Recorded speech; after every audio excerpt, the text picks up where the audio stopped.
家人们，你们家猫咪的呼噜声可不只是开心信号哦。你以为它只是在舒服的时候才会打呼噜？其实受伤了、紧张了，它也会发出这种呼噜呼噜的声音。这可不是随便想的，里面藏着大秘密呢。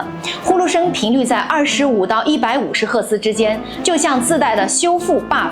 怪不得有时候看到猫咪呀，一不小心摔了一下，自己咕噜咕噜一会儿就没事了。原来这是它在自我安抚。这小机灵鬼浑身都是进化出来的本事呢。